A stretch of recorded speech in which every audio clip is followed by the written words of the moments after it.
আপনাদের অর্থমন্ত্রী আমির খসরু মাহমুদ চৌধুরী জানিয়েছেন যে ব্যাংক ও আর্থিক প্রতিষ্ঠানগুলোকে রাজনৈতিক প্রভাবমুক্ত করার প্রক্রিয়া শুরু করেছেন তারা।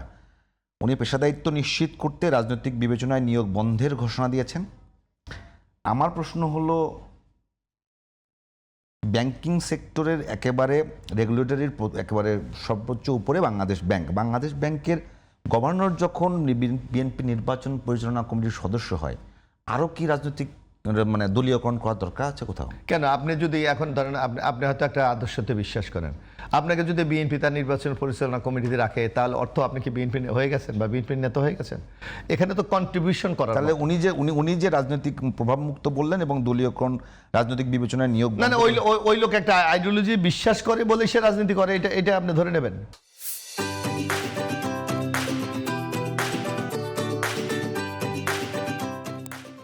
এই আমাদের এখানে আমি একটু বলি, আমাদের এখানে অনেকেই কিন্তু ধরেন আপনার সরকারের দায়িত্ব বিভিন্ন দায়িত্ব পালন করছে অনেকেই। আপনি হয়তো নাম বললে অনেকেরই চিনবেন, যারা বিএনপি করে না, তাহলে তারা সরকারের মন্ত্রী হয়েছে না, তারা সরকারের অ্যাডভাইজার হয়েছে না, তাহলে কীভাবে হয়েছে? আপনি আর আমিও চিনি না, আমি তো এই দলের খুব পুরনো লোক এবং একেবারে নারী অক্ষর তো আমি জানি। এরকম অনেকে তো আছে যারা সরকারের দায়িত্ব। এর অর্থ উনি বিএনপি করে? এর অর্থে উনি মোশাররফ ভাই একটা বিষয় জানবার জন্য, যে বাংলাদেশের তো যে কোনো কিছু একটা রীতি আছে। ইতিপূর্বে বাংলাদেশ ব্যাংকের কোনো গভর্নর সরাসরি যার সঙ্গে সরাসরি মানে স্বার্থ থাকে, মানে কমন স্বার্থ থাকে, সেই জায়গায় খুব বেশি হয়, নজির নাই। তো বিএনপি এবছর নজির ব্রেক করে যে একজন ব্যাংকের ভোক্তাকে ব্যাংকের প্রধান বানিয়ে দিল, বাংলাদেশ ব্যাংকের গভর্নর বানালো। তো সেই জায়গাতে আবার বিএনপি নিজেই বলছে যে তারা রাজনৈতিক বিবেচনা। আমি যেই লোককে বানিয়েছি, আমি তো যতটুকু জানি, হয়তো নির্বাচন পরিচালনা কমিটিতে উনি হয়তো নানা অ্যাডভাইস নেওয়ার জন্য ওনাকে রাখা হতে পারে, কারণ নির্বাচন পরিচালনা কমিটি কিন্তু is not a political party. আমি একটা বলি, যেমন আপনার মনে আছে আওয়ামী লীগ যখন 2008-এ ক্ষমতায় আছে, আপনি নিশ্চয়ই জানেন এবং আপনার গণমাধ্যমের লোক, আওয়ামী লীগের ম্যানিফেস্টো তৈরি করেছিল ডক্টর বরকত। ডক্টর বরকত উনি কি বিএনপি করে? আওয়ামী লীগ করতো? আওয়ামী লীগের থিঙ্ক ট্যাঙ্ক না, বরং উনি জাসদের থিঙ্ক ট্যাঙ্ক ছিল এক সময়, পরবর্তীতে পরিবর্তিত হয়ে আওয়ামী লীগের থিঙ্ক ট্যাঙ্ক একটা জিনিস। আমি আপনার মেধা, আপনার অভিজ্ঞতা, আপনি যে কোনো জায়গায় ইনভেস্ট করতে পারেন না, কাউকে হেল্প করতে পারেন, এর অর্থ আপনি কি ওই দলের লোক হয়ে গেলেন? এই অ্যাটিটিউড থেকে আমাদের বেরিয়ে যেতে হবে, এই অ্যাটিটিউড থেকে আমাদের বেরিয়ে যেতে হবে। আপনি যদি কেউ কোনো দল করে এর জন্য সে অন্য জায়গায় যেতে পারবে না, এটা কোনো, বরং আমরা কি বলেছিলাম এবার দেখেন, আমাদের নির্বাচন ম্যানিফেস্টোতে কি ছিল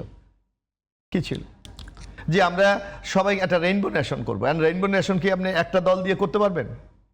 রেইনবো নেশন কি আপনি শুধু বিএনপি দিয়ে হবে? রেইনবো নেশন করতে হলে তো আপনার 7টা যে রেখা আছে, এই রেখাকে এক বিন্দুতে নিয়ে আসতে হবে। তো যার জন্য দেখবেন বিএনপি সরকারে, আমি যদি বলি আজকে আছে ওই যে ব্যবসায়ীরা যেমন আছে, আজকে যেমন অন্য রাজনৈতিক দলগুলি আছে, বুদ্ধিজীবী আছে, নানা ক্ষেত্রের লোক তো আছে।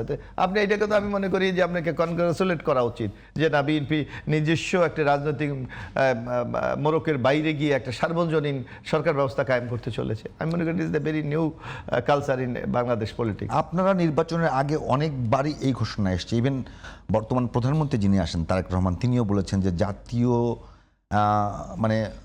জাতীয় সরকার শব্দটা এভাবে আসছে কিনা, যে তারা সবাইকে নিয়ে একটা সরকার গঠন করবে। এই সরকার কি সবাইকে নিয়ে করা হয়েছে? ওদিকে আপনি যদি অপোজিশন দেখেন, অপোজিশনের বাইরে কে আমাদের সরকারে নেই? আমাদের সরকারে ধরেন আছে, নাগরিক ঐক্য আছে, আমাদের সরকারে যে গণসংহতি আছে, আমাদের সঙ্গে ওই যে নুরুর দল, ওইটা কি গণ অধিকার আছে, আমাদের দলে আরো আছে কে ওই যে জাতীয় পার্টি গণসংহতি আন্দোলন আছে। তো সুতরাং আপনি যারা আপনাদের জোটে ছিল দীর্ঘ সময়, ওটাই মিন করছেন? আমার কাছে মনে হয় না, তারা তো ইন্ডিভিজুয়াল পলিটিক্যাল পার্টির তারা বিলং করে, এটাকে আপনাকে দেখতে হবে। এখন আমি যদি জামাতকে নিয়ে না আমি একটু বলি আপনার কথা মতো, আমার অপোজিশনকে না আমি যদি জামাতকে নিয়ে আসি, তাহলে কি অপোজিশন থাকুক? আপনি পার্লামেন্টারি ডেমোক্রেসির থেকে জাতীয় সরকার বলতে এটাই মিন করেছিলেন? অবশ্যই আমরা সকল দলের একটা মতামত নিয়ে তো আমরা দলের কন্ট্রিবিউট করে তো আমরা এগিয়ে যেতে চাই।